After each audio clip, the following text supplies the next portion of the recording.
오늘 말씀은 골로새서 3장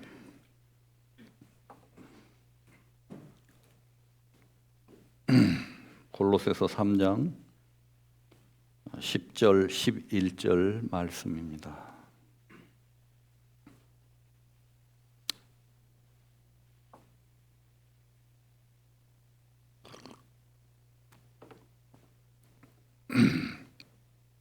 찾으신 줄로 알고 제가 읽도록 하겠습니다. 새 사람을 입었으니 이는 자기를 창조하신 자의 형상을 쫓아 지식에까지 새롭게 하심을 받는 자니라. 거기는 헬라인과 유대인이나 할례당과 무할례당이나 야인이나 스구디아인이나 종이나 자유인이 분별이 있을 수 없나니 오직 그리스도는 만유시요 만유 안에 계시니라.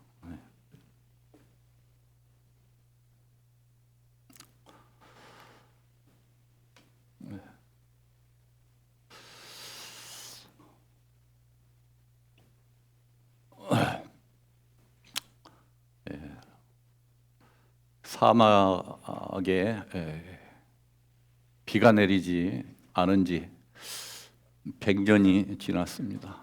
황폐해지고 식물이나 동물이란 찾아볼 수가 없는 곳으로 변했습니다. 거기서 살아남을 수 있는 방법은 없습니다. 그 황폐한 사막에 비가 내리기 시작합니다. 엘니뇨 현상으로 그동안에 내리지 않았던 비가 쏟아지기 시작합니다. 골이 생기고 빗물이 흘러내리고 강이 생깁니다. 그렇게 되면은 어떤 현상이 벌어지겠습니까? 초록색으로 잎이 돋아나고 그 잎이 자라나서 봉우리를 맺히고 꽃이 핍니다. 초록색, 분홍색, 또 흰색, 빨간색, 이렇게 생명이 돋아나기 시작합니다. 그래서 이제 그곳에 나비가 모여들게 되고 벌이 모여들게 되어지고 또 짐승들이 모입니다. 이렇게 비가 내리지 않았던 그런 황폐한 그 사막에 비가 내림으로 말미암아서 생명력이 발동을 합니다. 그 사막 안에는 세찬 바람으로 인해서 공기를 타고 바람을 타고 해서 날아왔던 씨앗이 있었기 때문입니다. 우리가 구원받았고 하나님의 생명을 가진 자들입니다. 그 생명이 황폐하게 메말라 있었지만은 그 비로 말미암아 성령으로 말미암아서 우리 가운데 내리기 시작하면은 우리 심령 안에서 꽃이 피기 시작합니다. 지난 수요일 날 설교했듯이 그 꽃에서 이제 향기를 발하게 되어집니다. 그것은 오직 성령의 비가 내리기 때문입니다. 우리 안에 그 씨앗이 없는 것이 아닙니다.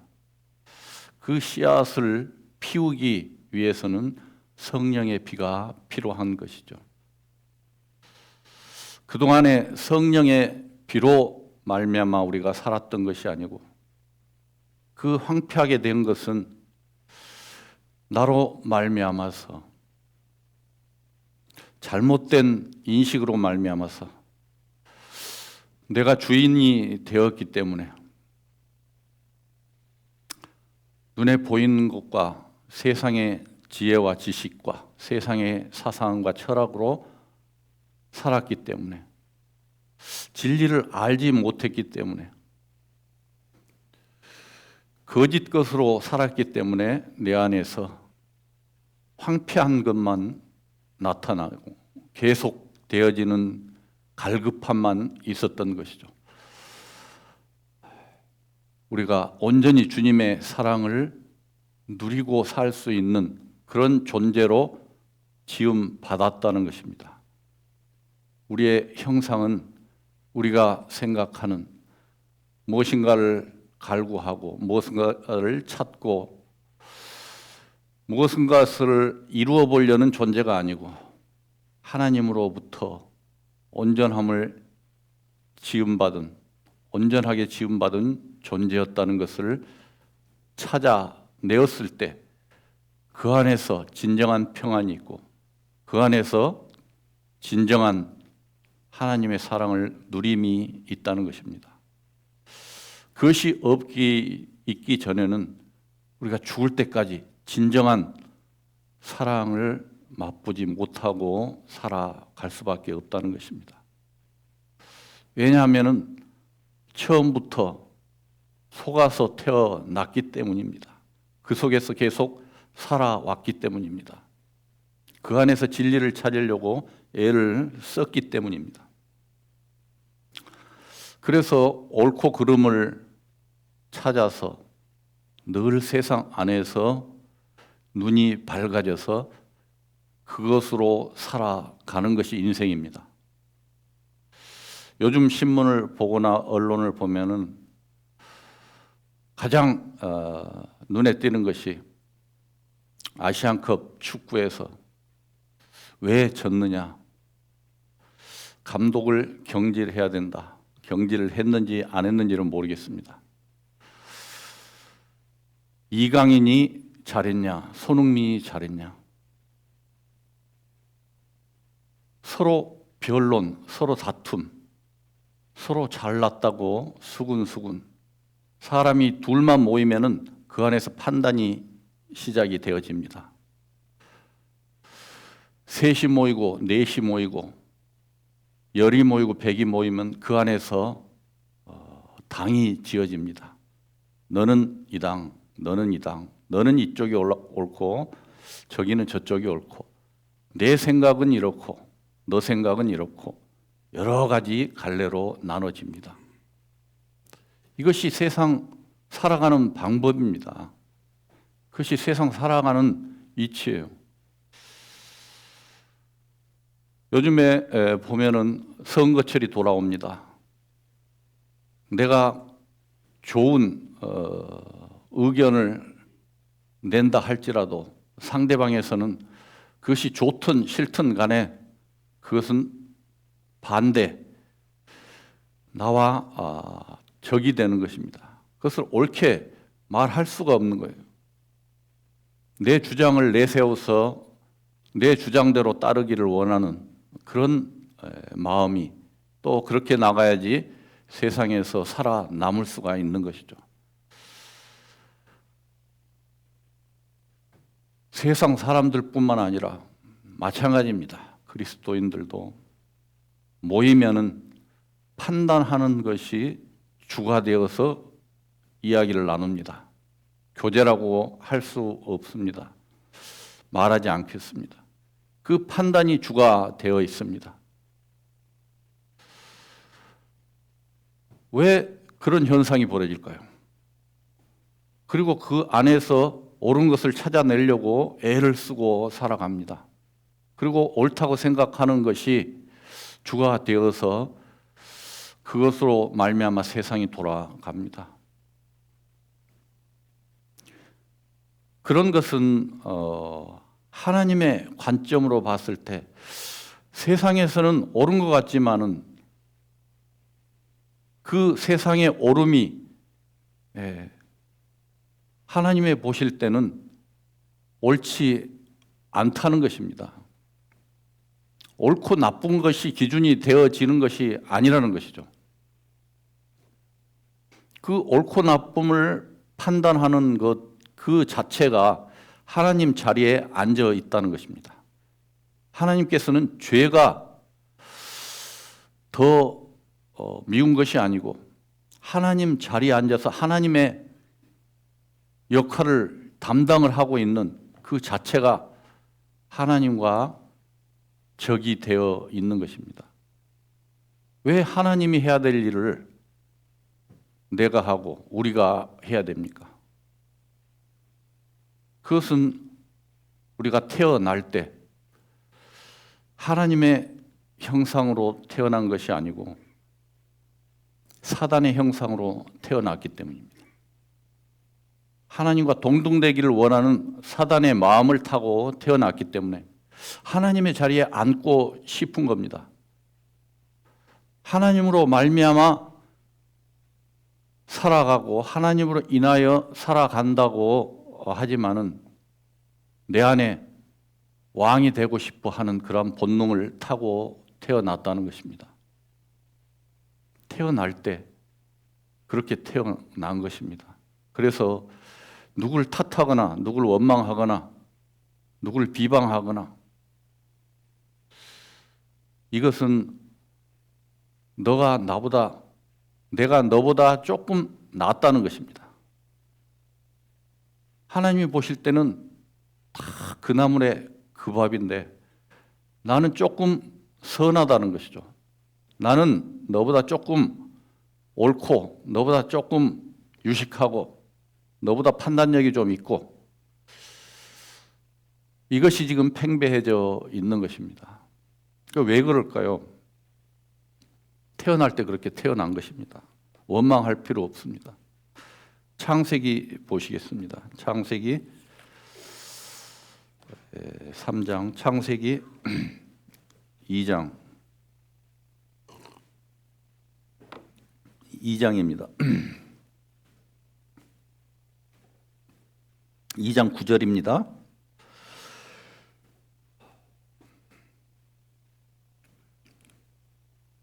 여호와 하나님이 그 땅에서 보기에 아름답고 먹기에 좋은 나무가 나게 하시니 동산 가운데에는 생명나무와 선악을 알게 하는 나무도 있더라. 결론은 선악과를 먹었기 때문입니다. 선악과를 먹었기 때문에. 그래서 선과 악을 판단하는 존재로 태어난 것입니다. 아무리 유식하고 아무리 세상에서 선한 존재라고 보이지만은 그 안에는 선악을 분별하는 그러한 본능이 작용을 하고 있습니다. 이것은 선악과를 먹었기 때문입니다. 그래서 이 선악과를 먹음으로 인해서 양심이 작동을 하게 되어진 것이죠. 이 양심이라는 것이 이 선악을 분별하는 데 쓰인 받기 위해서 작동을 하기 시작한 것입니다. 이 양심으로 선과 악을 구별하는데 이 선악과를 먹기 때문에 생겨난 이 양심이 선과 악, 이 중에서 선과 악을 판단할 수가 없다는 것입니다. 오직 선하시는 하나님 한 분뿐이라고 말씀하셨죠. 선은 알아도 선을 행할 능력이 없고 악을 알아도 악을 제재할 수 없는 것이 양심입니다.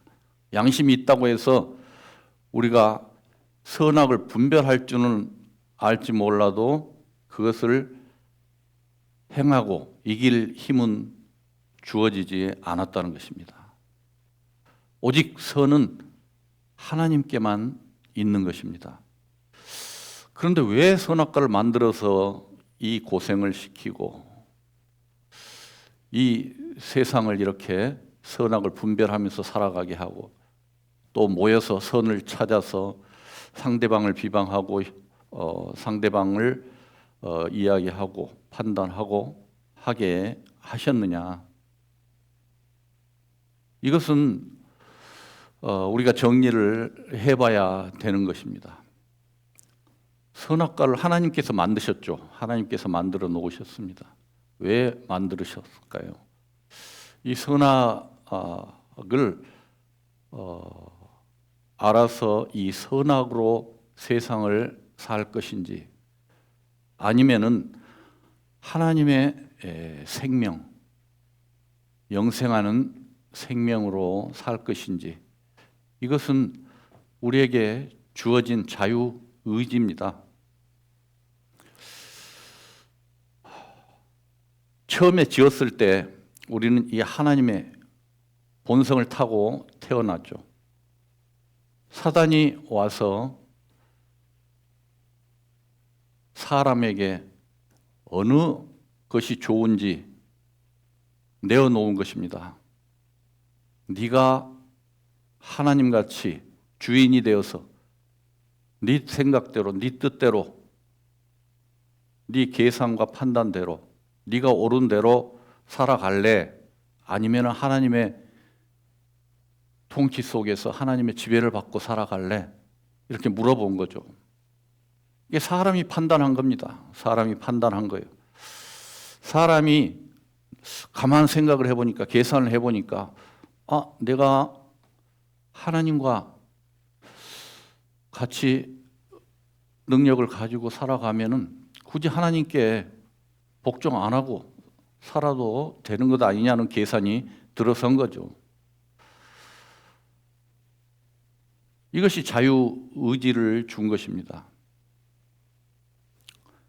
그래서 하나님께서 주신 그 영원한 생명에서 벗어난 삶을 살고 있는 것이죠.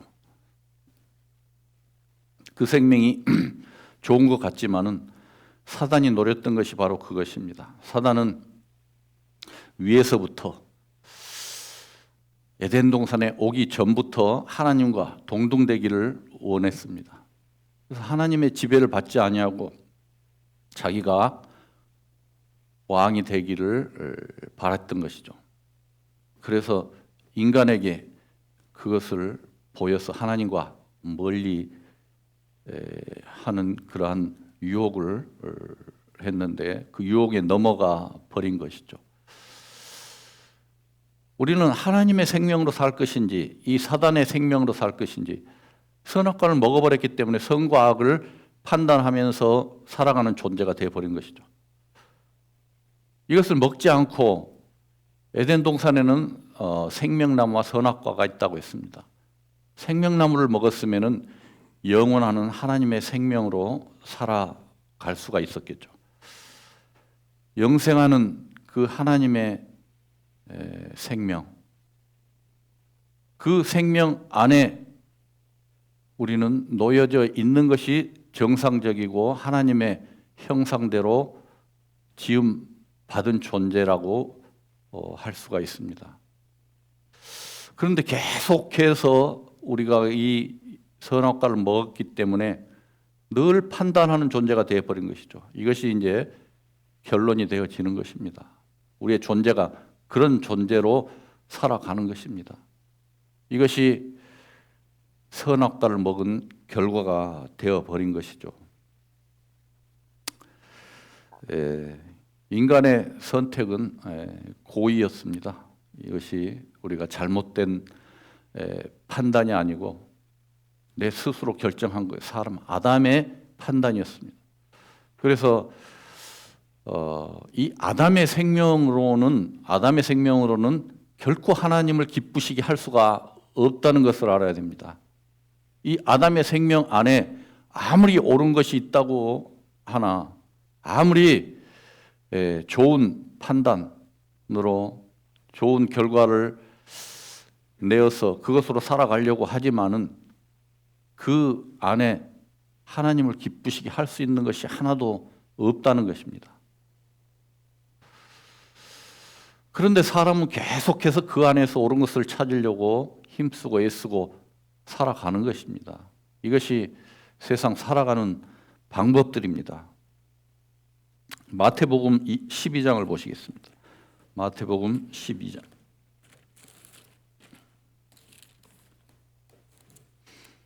(33절입니다)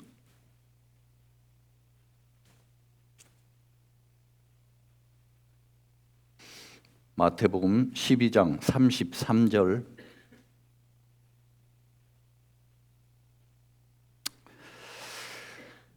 나무는 좋고 실과도 좋다 하든지 나무도 좋지 않고 실과도 좋지 않다 하든지 하라. 그 실과로 나무를 아느니라. 독사의 자식들아 너희는 악하니 어떻게 선한 말을 할 수 있느냐. 이는 마음에 가득한 것을 입으로 말함이라. 선한 사람은 쌓은 선에서 선한 것을 내고 악한 사람은 그 쌓은 악에서 악한 것을 내느니라. 내가 너희에게 이르노니 사람이 무슨 무익한 말을 하든지 심판날에 이에 대하여 신문을 받으리니 내 말로 의롭다함을 받고 내 말로 정죄함을 받으리라. 네. 옳고 그른 것, 아무리 옳은 것을 말한다 하더라도 그 나무가 좋지 않고 그 실과도, 나무가 좋지 않으면 그 실과도 좋지 않다는 것입니다. 계속해서 그 사단의 마귀의 형상에서 나오는 그러한 말이 옳게 들릴지라도 좋지 않다 이겁니다. 나무가 좋지 않답니다. 그래서 그 열매도 좋지 않다는 것입니다. 마가복음 10장 18절에는 예수께서 이르시되 내가 어찌하여 나를 선하다 일컫느냐. 하나님 한 분 외에는 선하신 이가 없느니라. 예수님도 이 땅에 오셔서 본인도 그 뜻이 하나님의 선함을 나타내시려 오신 것이지 내 뜻을 나타내시기 위해서 오신 것이 아니다. 내가 이 땅에 육신을 입고 내가 말하기만은 이것은 하나님의 뜻, 오직 선하신 하나님의 뜻을 나타내기 위한 것이지 세상의 옳고 그름을 나타내기 위해서 온 것이 아니다. 예수님을 따랐던 제자들까지도 예수님을 이 세상의 육신의 모양으로 본 것입니다. 마귀, 사단의 형상으로 본 것입니다. 우리가 하나님과 마귀를 동등되게 보고 있는 삶을 살고 있지 않는가? 한번 판단해 보시기 바랍니다. 내가 정말 선악을 세상 기준으로 판단해서 살아가느냐? 아니면은 하나님의 생명 예수 그리스도 안에서 주어지는 것으로 살아가느냐? 이것이 우리 안에서 분명하게 갈라져야 된다는 것입니다. 여기서 보니까 그리스도의 심판대가 나오네요. 그리스도의 심판대에서는 생명나무로 살았느냐, 선악으로 살았느냐에 대한 심판이 있다는 것이죠. 우리는 죄를 다 용서받았죠. 용서받았고. 그렇다면은 그 죄 사함을 받았다는 것은 예수 그리스도의 생명을 받았다는 것이죠. 예수 그리스도의 생명은 하나님께로부터 나온 것이죠. 그래서 하나님의 생명, 예수 그리스도의 생명, 그리고 내 안에 있는 생명, 이것이 일치가 되어졌을 때 온전함을 이루고 그 안에 온전한 진리가 있는 것이고 그 안에서 하나님을 만족시킬 수 있는 것이 나오는 것이고 그 안에서 온전한 평안이 있는 것이고 온전한 만족이 있는 것입니다. 이것이 아니고 계속 선악과로 살아간다 그러면은 그것은 하나님과 상관없는 삶이라는 것이죠. 하나님의 형상으로 살았느냐, 마귀의 형상으로 살았느냐, 내 기준으로 살았느냐, 하나님의 기준으로 살았느냐. 그래서 우리는 늘 하나님의 관점으로 볼 필요가 있다는 것입니다. 내 기준은 늘 같은 기준입니다. 이것이 옛사람의 기준이라고 하고 겉사람의 기준이라고도 합니다. 육신이라고도 하고 육신에 속한 자라고도 합니다. 선한 것 같지만 악한 것입니다. 하나님과 원수가 되는 것입니다. 그러면서 내가 그리스도의 생명을 받았다. 내 판단이 옳은 것인지 그런 것인지 분별해 보시기 바랍니다. 마태복음 7장으로 넘어가겠습니다. 앞에 넘기면은 몇 장 넘기면 7장 1절입니다. 7장 1절 비판을 받지 아니하거든 비판하지 말라. 너희의 비판하는 그 비판으로 너희가 비판을 받을 것이요 너희의 헤아리는 그 헤아림으로 너희가 헤아림을 받을 것이니라. 어찌하여 형제의 눈 속에 있는 티를 보고 내 눈 속에 있는 들보는 깨닫지 못하느냐. 참으로 무서운 말씀이죠. 우리가 늘 판단하고 서로 속닥거리고 있는 그 자체가 내 안에 있는 내 눈에 있는 들보를 보지 못한다고 이렇게 말씀을 합니다. 들보가 뭡니까? 대들보 아닙니까? 대들보. 건물을 짓는데 가장 이 바탕이 되는 대들보. 이 대들보 같은 것이 상대방에 있는 눈에 티하고 상대가 됩니까? 그 대들보가 내 안에 지금 눈에 들어있다고 그럽니다.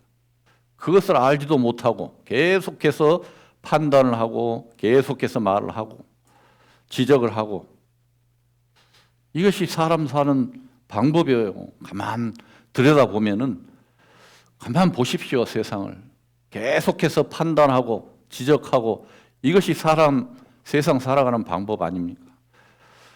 내 안에 녹음기를 한번 틀어서 세상 사람들하고 내가 대화하는 모습을 하루만이라도 한번 딱 틀어보십시오.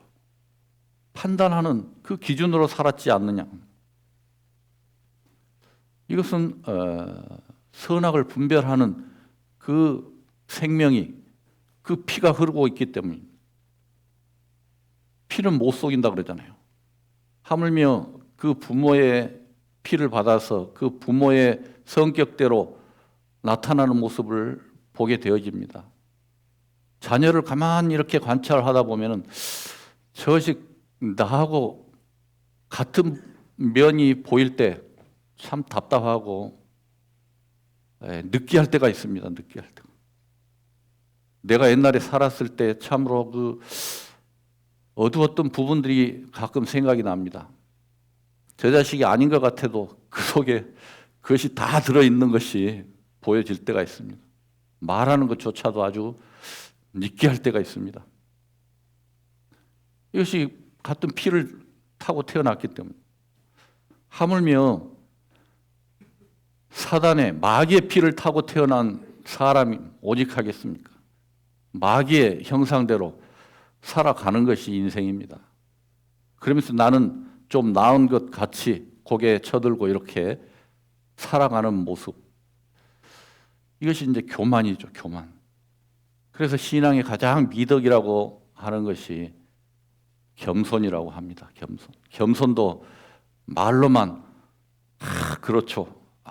제가 뭘 할 수 있겠습니까? 저 같은 것이 그게 말로 하는 겸손이죠. 실제로 그 마음속에는 겸손이 아닌 그 겸손으로 인해서 나를 보호하는 것입니다. 그런 겸손과 교만을 잘 분별을 해야 됩니다. 말을 들어보면 잘 아실 것이죠. 사람들이 옳고 판단의 기준에 따라 가지고 이 세상에서도 어떤 모임이나 단체나 소속이 바뀝니다. 분위기가 바뀌고. 그래서 좋은 그런 집단에서는 자유의지를 줘서 그 안에서 자유롭고 창의력을 발휘할 수 있는 분위기를 만들어 줍니다. 요즘에 보면은 개방성이 약한 인간 이렇게 많이 나옵니다. 개방성이라는 것이 저도 가만 찾아보니까 어떤 조그만 것을 지적하는 사람이 있어요. 조그만 것을 지적해요. 예를 들어 가지고 카톡을 보내는데 거기에 받침법 하나 틀린 것, 또 띄어쓰기 하나 틀린 것, 이것이 그렇게 중요합니까? 그것 하나 틀린 것에 엄청나게 민감하고 지적하고 이것이 그 성격이죠. 가정에서도 직장에서도 상사들이 지적을 합니다. 지적을 하는데 그 조그만 것에 집착을 해서 지적을 해요.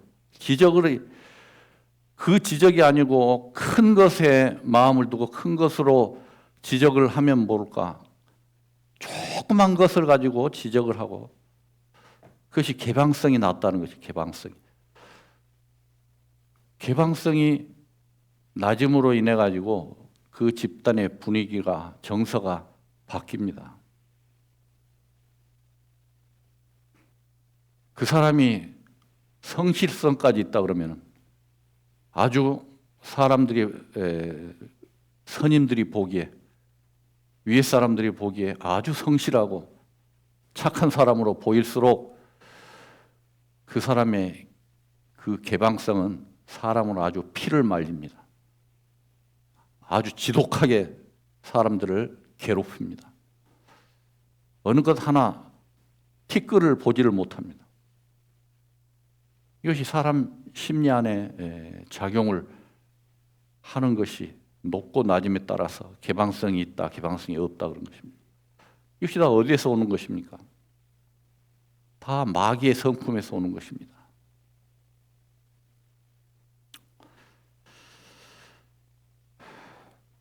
우리에게 주어진 생명은 이런 생명이 아니라는 것이죠.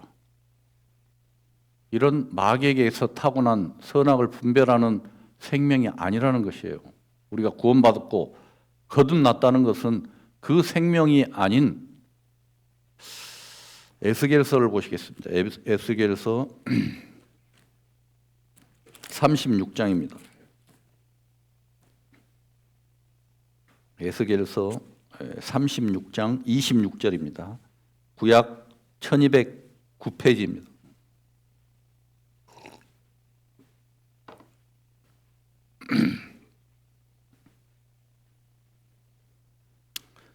구약 1209페이지 36장 26절.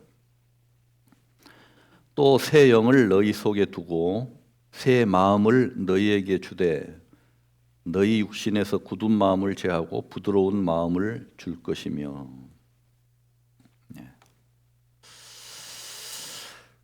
새 영을 우리에게 주셨다. 벌써 주실 것이라고 계속해서 구약 전체가 우리에게 새 영, 새 생명을 주실 것이라고 예언해 놓으신 것입니다. 그것을 우리는 받았죠. 받은 것입니다. 받지 않은 상태와 받은 상태가 굽이 갈라져야 된다는 것이죠. 어떤 형제님이 돼지고기를 먹지 않습니다. 그것이 먹고 안 먹고가 나쁜 것이 아니고 저는 그렇게 생각을 합니다. 애 생명이냐 새 생명이냐 이것을 분간하고 사시는 분이다 이렇게 저는 믿고 싶습니다.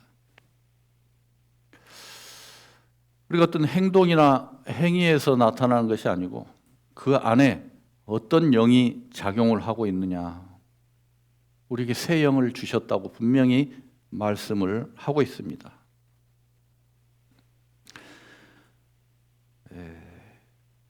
에베소서 2장 1절은 그때는 너희가 그 가운데서 행하여 이 세상 풍속을 쫓고 공중 권세 잡은 자를 따랐으니 곧 지금 불순종의 아들 가운데 역사하는 영이라.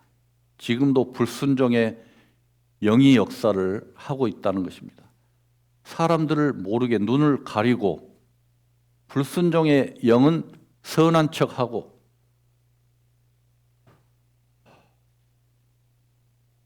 사람이 보기에 보암직하고 먹음직스러운 것으로 올바른 것 같지만은 새 영에서 나오는 것이 아니라 헌 영에서 아담의 영에서 나오는 것이다. 우리는 예수 그리스도로 살림을 받았고 새 영을 받았고 새로운 존재, 새로운 피조물의 존재로 살아가고 있는 것입니다. 내 안에 예수 그리스도의 생명의 씨가 이 말씀을 통해서 오늘 제가 드리는 이 말씀들을 통해서 다시 싹이 돋아날 수가 있습니다. 그리고 그 싹으로 향기를 피워낼 수가 있습니다. 새 영이 저나 여러분 안에 있기 때문에 싹을 틔울 수가 있다는 것입니다. 내 안에 이 새 영이 있는지도 모르고 살아가는 사람들이 많이 있습니다.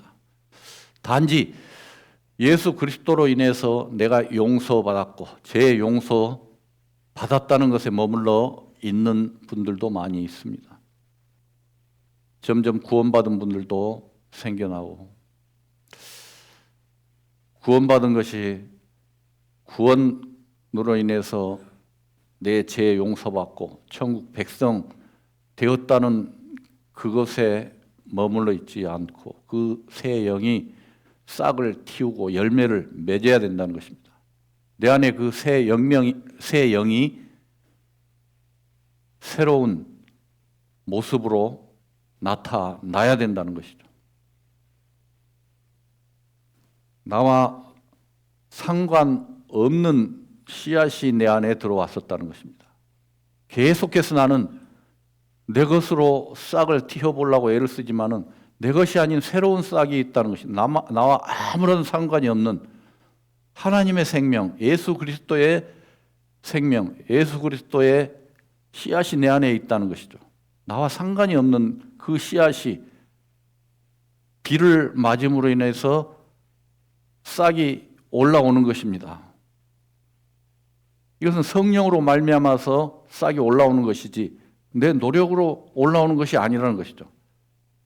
계속해서 내 노력으로 내 의지로 싹을 피워보려는 것이 아니고 하늘이 주는 그 비로 말미암아 성령으로 말미암아 스스로 피어나는 것입니다. 그것이 예수 그리스도의 생명입니다. 새 영입니다. 말씀드리겠지만 사랑도 마찬가지입니다. 사랑도 내가 어떻게 해보려는 사랑은 하나님으로부터 받는 것이죠. 온전히 그것을 깨달아야지 그 사랑이 어떤 사랑인지를 알아야지 그 사랑을 누릴 수가 있는 것입니다. 알지도 못하면서 그 사랑을 누려보려고 애를 쓰면은 그것이 어디서부터 온 모습일까요? 아담에서부터 온 모습이죠. 내 노력으로 살아보려고 애쓰는 그 모습은 바로 이 새 생명에서 나온 것이 아닙니다.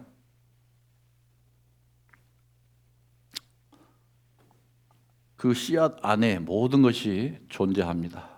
그 씨앗을 성령께서 피워간다는 것을 알아야 됩니다. 벌써 말씀을 들으니까 안에서 꿈틀거리잖아요. 그 꿈틀거림이 없다면은 새 생명이 없는 거예요. 싹을 피워내려고 내 안에서 지금 꿈틀꿈틀하는 새 생명의 그 존재가 느껴지실 수도 있다는 것입니다. 황무한 땅에 기경이 일어나는 것입니다. 에스겔 찾았으니까 그 37장 5절, 6절 말씀입니다. 5절, 6절. 37장입니다. 먼저 36장 4절 보시겠습니다. 36장 4절. 전에는 지나가는 자의 눈에 황무하게 보이던 그 황무한 땅이 장차 기경이 될지라. 37장 5절. 37장 5절. 주 여호와께서 이 뼈들에게 말씀하시기를 내가 생기로 너희에게 들어가게 하리니 너희가 살리라. 너희 위에 힘줄을 두고 살을 입히고 가죽으로 덮고 너희 속에 생기를 두리니 너희가 살리라. 또 나를 여호와인 줄 알리라 하셨다 하라. 너희 안에 생명이 이제 싹트기 시작한다 이 말입니다. 새 영을 받은 자들은 싹이 나야 되는 것입니다.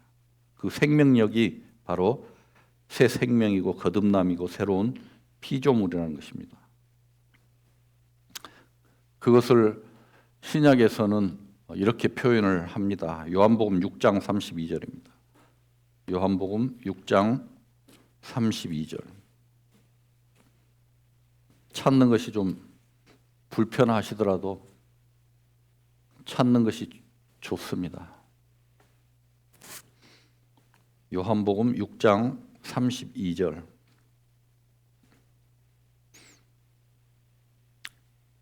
예수께서 이르시되 내가 진실로 진실로 너희에게 이르노니 하늘에서 내린 떡은 모세가 준 것이 아니라 오직 내 아버지가 하늘에서 내린 참떡을 너희에게 주시나니. 하나님의 떡은 하늘에서 내려 세상에게 생명을 주는 것이니라. 선악과가 아니고 하늘에서 내린 떡, 예수 그리스도로 표현을 하고 있습니다. 우리가 이제 생명과를 먹을 것이 아니고 먹고 사는 것이 아니고 바로 예수 그리스도를 먹고 살아야 된다는 것입니다. 예수 그리스도가 바로 떡이고 양식이라는 것입니다. 이것이 하늘에서 내려온 것이죠. 떡으로 등장을 합니다. 35절에요. 예수께서 가라사대 내가 곧 생명의 떡이니 내게 오는 자는 결코 줄이지 아니할 터이요 나를 믿는 자는 영원히 목마르지 아니하리라. 목 말랐잖아요. 선악으로 살 때 목 말랐어요. 아무리 선한 것을 찾아 살아보려고 해도 온전함을 누리지 못했잖아요. 35절에 영생하는 양식이라고 이렇게 되어 있습니다.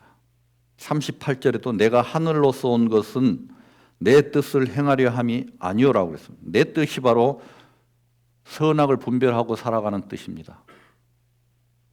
예수님도 육신을 입고 이 땅에 오셨지만은 하나님의 뜻, 선악이 아닌 하나님의 생명으로 나온 뜻을 행하려 함이라 이렇게 말씀을 하고 있습니다. 이것이 하나님의 뜻이 창조의 목적을 다시 회복한 것입니다. 하나님의 형상대로 지음받은 존재로서의 가치를 다시 회복한 것이죠. 이게 다시 회복되었다는 것입니다. 한 장 넘기면은 6장 53절입니다. 6장 53절에 보시면은 예수께서 이르시되 내가 진실로 진실로 너희에게 이르노니 인자의 살을 먹지 아니하고 인자의 피를 마시지 아니하면 너희 속에 생명이 없느니라 이렇게 말씀을 하고 있습니다. 생명이 없다고 그럽니다. 생명이 예수 그리스도를 먹지 아니하면 생명이 없다. 우리가 먹은 자인데 생명이 있는 자인데 계속 선악으로 살아간다면 이게 모순이잖아요. 모양이 아니잖아요. 이게 생명이 무엇인지 모르고 계속 죽을 때까지 살아갈 수가 있다는 것입니다. 하나님과 상관없이 살아갈 수가 있다는 것이죠. 하나님의 예정하신 것은 새 영, 하나님의 영을 부어주시기 위한 것입니다. 예수 그리스도 안에서 자녀 삼아 주신 것이 예수님과 똑같은 생명. 하나님이 보실 때는 예수님을, 독생자 예수님을 사랑하신 것 같이 우리도 똑같이 사랑하신다는 겁니다. 왜냐하면 예수 생명을 보시는 것이 아니고 예수 그리스도 안에 있는 나를 보고 계시는 것이죠. 예수 그리스도 안에 있는 것이 아닌 예수 생명이 있는 것은 하나님과 상관이 없어요. 하나님과 상관이 있는 것은 예수 그리스도밖에 없습니다. 그 안에 있는 나도 똑같은 예수님의 사랑을 받고 있다는 것이죠. 예수님은 사랑이시죠. 그 사랑은 하나님으로부터 온 생명입니다. 그 사랑을 우리가 받고 있는 것입니다. 예수 그리스도 안에 있을 때 받는 것이에요. 내가 어떻게 노력해가지고 내 의로 내 선함으로 받는 것이 아니고 예수 그리스도 안에 있기 때문에 받는 거예요. 그 생명을 알지 못하고 계속 내 생명으로 살아가려고 힘쓰고 애쓰는 것이 바로 선악을 알게 된 결과였죠. 여기서 우리는 인식의 변화, 전환점을 가져야지 온전히 주님의 뜻대로 살 수가 있는 것입니다. 생명이 다를 수밖에 없습니다. 하나님의 성품과 마귀의 성품은 다른 것이죠. 양의 생명이 있고 이리의 생명이 있지 않습니까? 양의 생명은 남을 물어뜯고 남을 죽이는 생명이 아닙니다. 이리의 생명은 어떻습니까? 남을 뜯고 물어 죽여야지 살아가는 생명이죠. 그것이 아담으로부터 타고난 생명이라면은 우리가 받은 생명은 양의 생명, 남에게 피해를 입히고 남을 물어뜯고 헐뜯는 그런 생명이 아니라는 것입니다. 이것이 새 생명이에요. 이것이 생명이 다른 것입니다. 예를 들어서 말씀을 드렸을 뿐이지 그런 생명의 우리가 분리가 분명히 있다는 것입니다. 우리에게 그런 예수님을 씨앗으로 우리 안에 주셨는데 우리는 늘 예수님의 그 큰 놀라운 사랑을 열매로 맺지 못하고 살아가는 모습, 이것을 성경에서는 또 다른 표현으로 말씀을 하고 있습니다. 말씀을 좀 보시겠습니다. 이사야서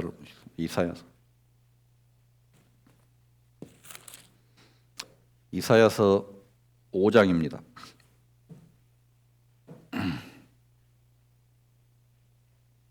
이사야서 5장 1절부터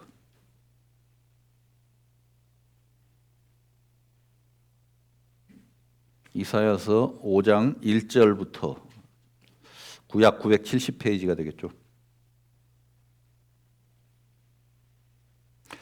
내가 나의 사랑하는 자를 위하여 노래하되 나의 사랑하는 자의 포도원을 노래하리라. 나의 사랑하는 자에게 포도원이 있으며 심히 기름진 산에로라. 땅을 파서 돌을 제하고 극상품 포도나무를 심었도다. 그 중에 망대를 세웠고 그 안에 술틀을 팠었도다. 좋은 포도 맺기를 바랐더니 들포도를 맺혔도다. 예루살렘 거민과 유다 사람들아 구하노니 이제 나와 내 포도원 사이에서 판단하라.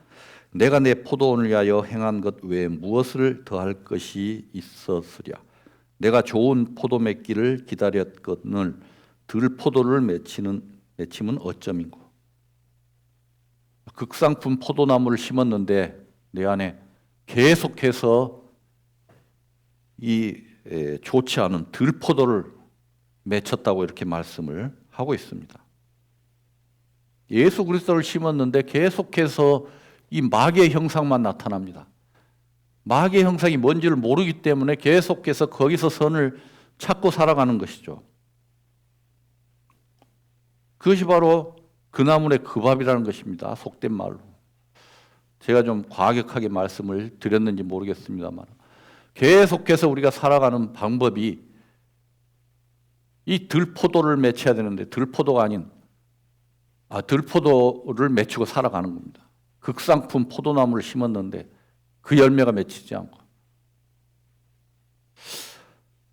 엊그제 총회에서 방문을 했습니다. 그래서 그 총회에서 이제 새로 총회 임원도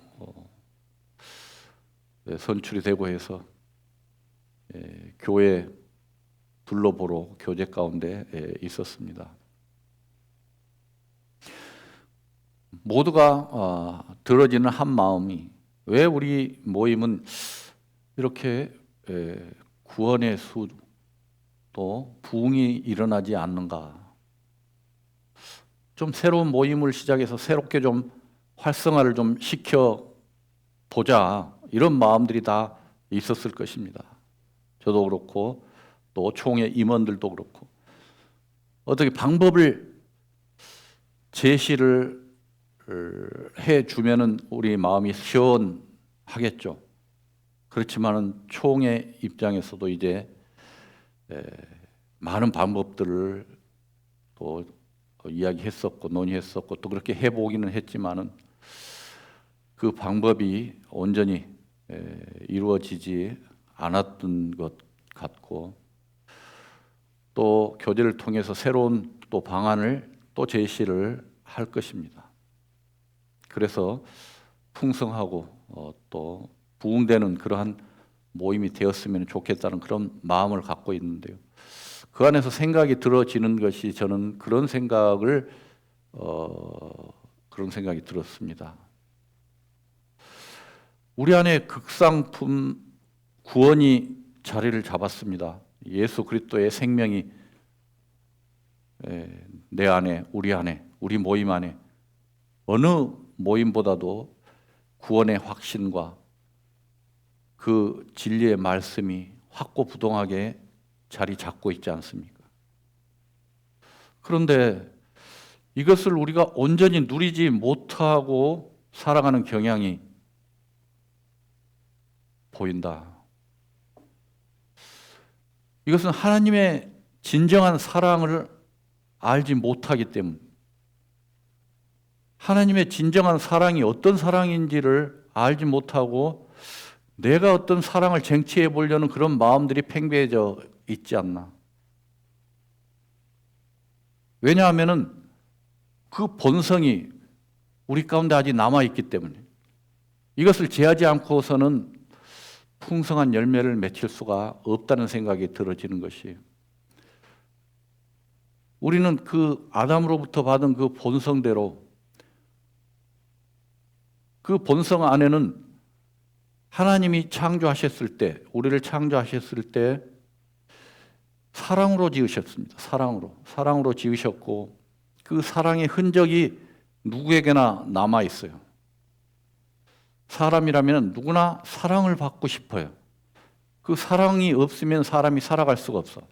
그래서 어떠한 형태로든지 그 사랑을 받고 싶어하고 또 주고 싶어하는 것이 사람의 본성입니다. 그 흔적이 남아 있다는 것이죠.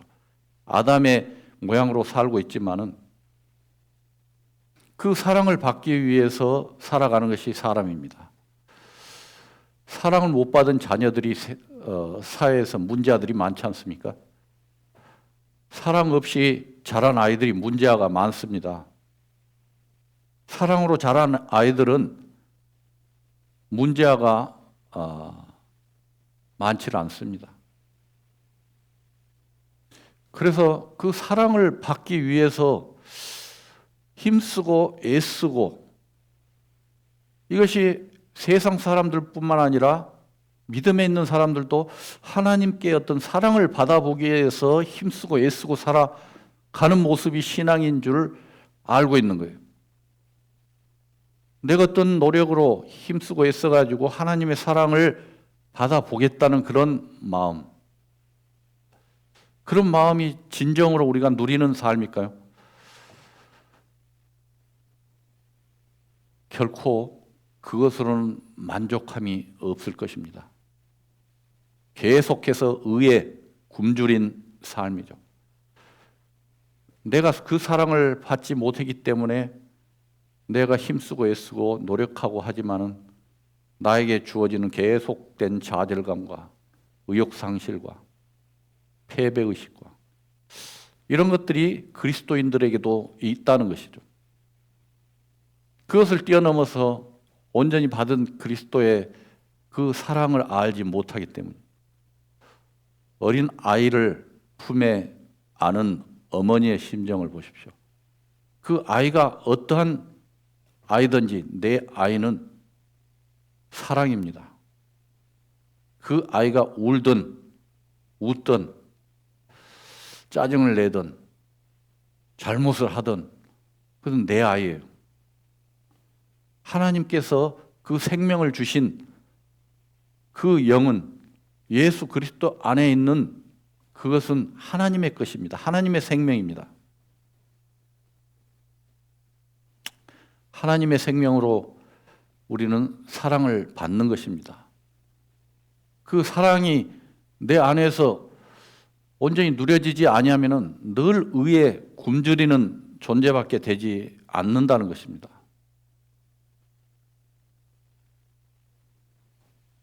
우리가 어떤 모습이든지 간에, 내가 어떤 삶을 살든지 간에 하나님의 자녀다. 죄를 막 짓고 살라고 지금 말하는 것이 아니고, 내가 잘못을 해도, 뭔 죄를 지어도 하나님의 자녀라는 것이죠. 내가 죄 짓는 것이 하나님 보시기에 더 불편한 것이 아니고, 하나님의 그 사랑을 모르는 것이 더 하나님을 슬프게 하는 거예요. 하나님의 그 온전한 사랑을 모르는 것이 더 불편하다고요. 우리는 어린아이 같지 않으면 천국에 들어갈 수 없다고 그랬습니다. 하나님의 나라를 누릴 수가 없다는 것이죠. 우리는 어린아이 같은 심정으로 하나님께 나가야 돼요. 하나님은 항시 나를 품어 안고 계시고 나를 지켜보고 계시지만은 나는 늘 하나님께 내가 어떤 존재의 가치로 평가를 받으려고 하고 있어요. 내가 뭔가를 해서 뭔가를 이룩해 해서 하나님께 사랑을 받아보려고 하는 그러한 연약한 존재에서 벗어나야 된다는 것이죠. 하나님은 그냥 사랑이십니다. 하나님의 성품이에요.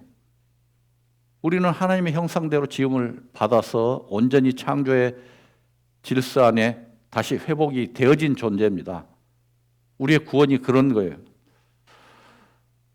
계속해서 그것을 찾으려고 힘쓰고 애쓰고 노력하는 존재들이 아니고 주님의 그 사랑 안에 거하고 있는 존재. 그것이 나를 보는 것이 아니고 그리스도를 보는 겁니다. 하나님께서는 그리스도 안에 있는 모든 피조물을 하나님의 사랑으로 보는 것이고 하나님의 관점에서 보는 것이지 내가 하나님을 보는 관점으로 보는 것이 아니라는 것이죠.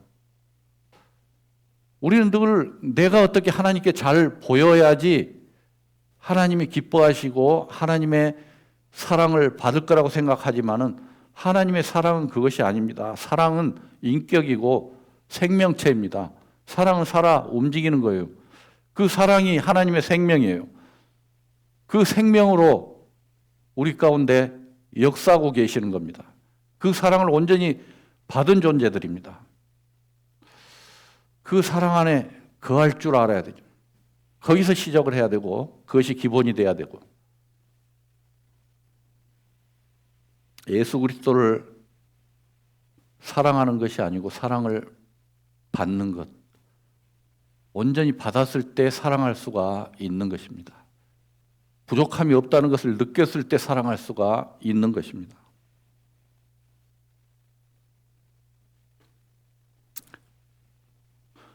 시간이 다 돼버렸는데 한 구절만 읽고 마치겠습니다. 에베소서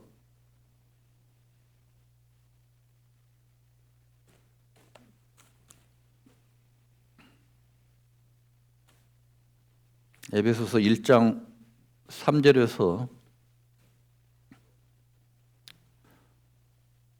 그냥 3절에서 6절, 5절까지 읽겠습니다. 찬송하리로다. 하나님 곧 우리 주 예수 그리스도의 아버지께서 그리스도의 안에서 하늘에 속한 모든 신령한 복을 우리에게 복 주시되 곧 창세전에 그리스도 안에서 우리를 택하사 우리로 사랑 안에서 그 앞에 거룩하고 흠이 없게 하시려고 그 기쁘신 뜻대로 우리를 예정하사 예수 그리스도로 말미암아 자기 아들들이 되게 하셨습니다. 하나님은 우리를 아들이라고 부르는데요. 왜 아들이라고 부르냐 하면 독생자 예수 그리스도가 아들입니다. 하나밖에 없는 아들 안에 있기 때문에 아들이라고 합니다. 그래서 예수님도 우리를 형제라고 합니다. 우리도 예수님을 형제, 같은 생명을 받았기 때문이죠.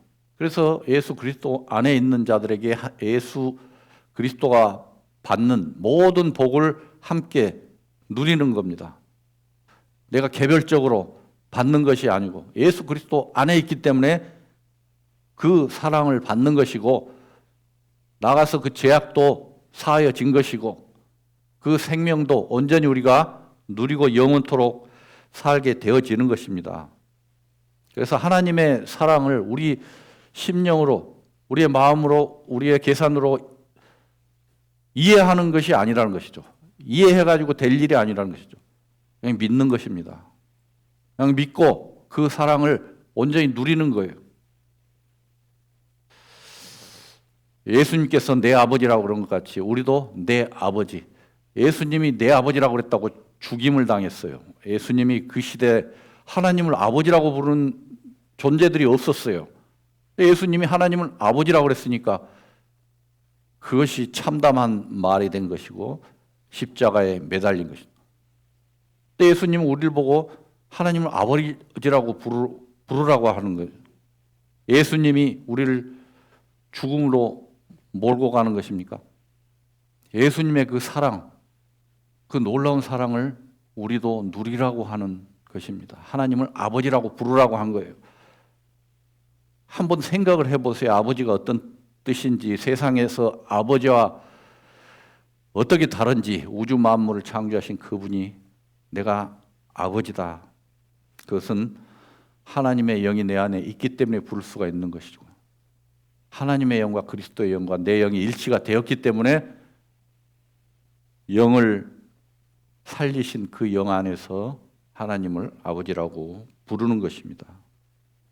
그래서 내 본질은 내가 아니고 예수 그리스도 안에 있는 것이 내 본질입니다. 내가 아니에요. 말이 이상합니까? 내가 아니고 예수 그리스도 안에 있는 자가 나라는 것이죠. 그것을 매일 인식하고 살아가야 됩니다. 내가 주인이 돼가지고 내가 하고 살아가면은 그 안에서 하나님을 발견해 나가는 것이 아니고 하나님께 어떤 사랑을 누리고 살아가는 것이 아니고 누리기 위해서 애쓰고 힘쓰고 살아가는 것이 나라는 거예요. 이 내가 아니고 그리스도 안에 있는 새로운 피조물이 나다. 이것을 믿음으로 받아들이고 살아가는 것이 온전히 하나님의 형상으로 회복되어진 하나님의 놀라운 은혜 가운데 하나님의 사랑 안에 살아가는 것입니다. 이 사랑을 우리는 늘 맛보고 누리고 영광을 돌리고 살아갔을 때 나를 통해서 하나님의 빛이 나타나게 되어지는 것입니다. 이것이 없이 계속해서 구원받았다 하고 살아가는 무리 안에 하나님께서 더 큰 부흥을 일으켜 주실까요? 항시 양심의 가책으로 죄를 지으면 죄의식에 시달리고 이게 온전한 죄 사함이었을까요? 그 본능이 이제 하나님께서 받은 사랑의 형상으로 바뀌어야 됩니다. 마귀에서 받은 그 본능에 의해서 우리가 양심이 발동되어졌죠. 그 양심대로 살아가는 것이 신앙생활이 아니고 그 양심을 뛰어넘는 하나님으로부터 받은 새 생명으로 그 사랑 안에서 시작되어지는 그 놀라운 것은 비밀이 아니고 우리에게 주어진 성령으로 말미암아 다 드러나게 되어지는 것입니다. 그래서 마무리를 짓겠는데요. 하나님의 성령이 우리 가운데 내려지면은 우리 안에서 촉촉히 젖어져서 그 성령의 능력이 늘 우리 가운데서 함께 하심으로 향기를 나타내고 꽃을 피우는 귀한 새 생명으로 살아가시기를 바라면서 오늘 말씀 마치도록 하겠습니다. 기도드리겠습니다.